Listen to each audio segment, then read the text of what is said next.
This video was recorded live at the Center for Spiritual Living in Kelowna, British Columbia.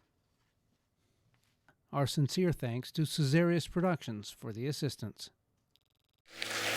Please join me in welcoming onto the stage our very own Dr. Kenn Gordon.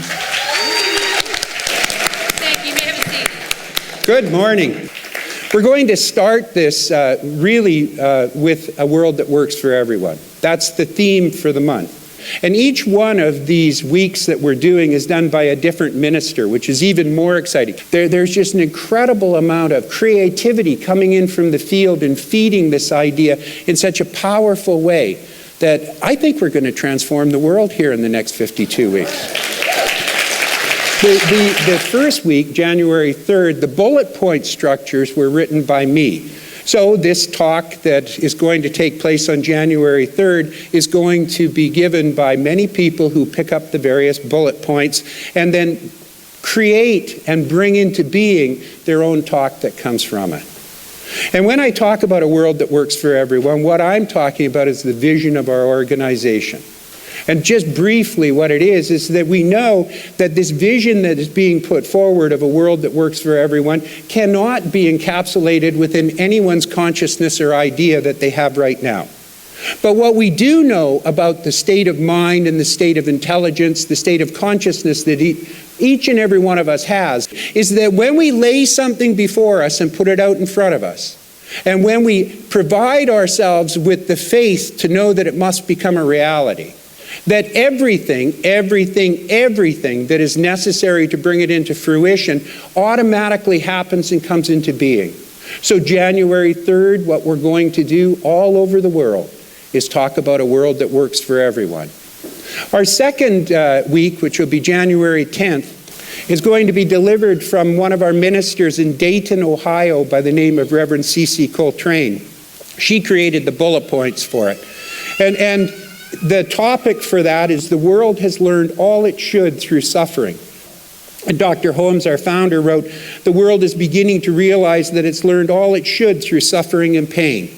Surely there can be no intelligence in the universe that wishes man to be sick, suffer pain, be unhappy, and end in oblivion.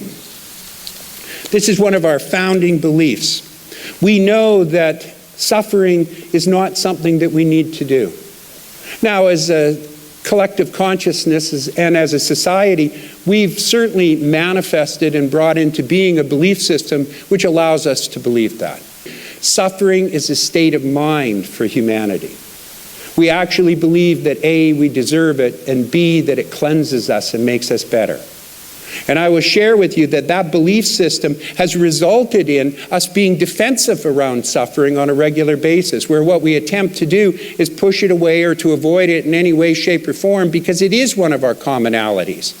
And the problem with that is that we become unlike that which we were meant to be. That we actually will achieve this nirvana, which is the natural state of our being, that we will achieve that nirvana if we could only suffer a little bit more. Does this sound vaguely familiar to the way and the theme that we have in life itself? Which is, life is hard and then you die and then you get all the good stuff after you go to heaven. And there's rules why you can't go to heaven because you have to live a certain life in a certain way in order to be able to do it and believe a certain thing. And so on January 10th, what we will do throughout 250,000 people around the world is we will present that idea in a multitude of ways. We have over 420 churches, and I'm so excited to find out what each and every one of those ministers have to say about that particular idea. The third one, 17th, is done by Dr. Christian Sorensen from Seaside, California. And Dr. Christian laid out the bullet points for it, and his topic was, we see all people, all beings, and all life as expressions of God. Dr. Holmes wrote, suppose each one of us goes out into the unknown country and works an acre of land. There are 250 acres, and each one will take an acre of the same land. There are not 250 different kinds of creative processes in the soil. There is only one kind of creative process, common to the 250 acres. But we are people, so each one plants his plot the way that he or she likes to plant it. Then everything is different when it comes up, and people who see it say, here are 250 individual acres of land. Well, I'll tell you, there is no such thing. There are 250 individualized plots of one creativity operating through this same soil. It's up to us to choose what we plant in our lives. If you plant love, you get love. If you plant happiness, you get happiness. If you plant gratitude, you get gratitude. If you plant pain, you get pain. If you plant violence, you get violence. If you plant fear, you get fear. This is the way the universe works on January 24th. Presented by Dr. Jim Lockhart, who, as many of you know, is retired now, but used to be at Simi Valley and is very, very involved. And his topic is this one, speaking of God itself, manifests itself in and through all of creation, but is not absorbed by its creation. And Dr. Holmes wrote here, he said, people must realize that no matter how infinite the infinite may be, it can only become to them what it can become through them. We must look at ourselves with our own eyes. If we could open up, clean house mentally, and get out of ourselves everything that ails us, I don't care what the poverty is or the misery is, everything would be allowed because the infinite cannot refuse anything. The infinite is infinite. It contains everything and all things. It contains that which might appear to be painful. It contains that which appears to be helpful.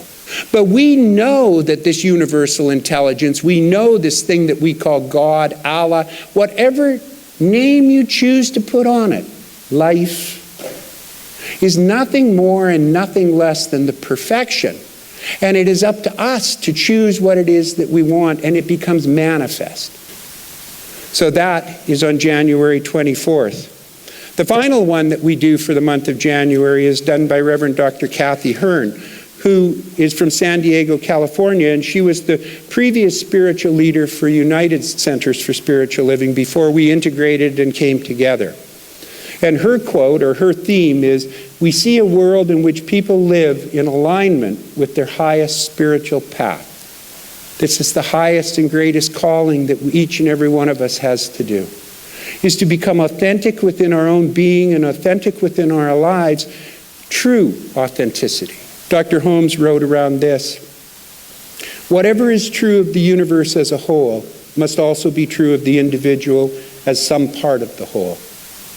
Each individual is evolved from the universe as a self-conscious, thinking, center of living spirit, and as such must, in nature and being, reproduce the universe in their own lives. This is a fantastic concept. This is how I choose to live my life, as a reflection of the higher power, as a reflection of the infinite, not a reflection of my smaller mind, which has all of the neuroses that bring into my life and my experience that which hinders, that which creates suffering, that which blocks, that which denies. Instead, to be able to live my life as that light and that love and that joy and that beauty. But the key is that is that evolution that we step into in life itself. It's the awareness that when we learn and hear something that resonates with us, that we become greater and we have a greater idea. That we begin to create greater form and different form and experience in our life when we embrace those truths which resonate with us, those things that are authentic within our own being. And when we understand and appreciate that there is only one thing happening, and that thing is God. There is only one life. That life is perfect. That life is God's life. That life is my life now. This is the presentation of what it's about.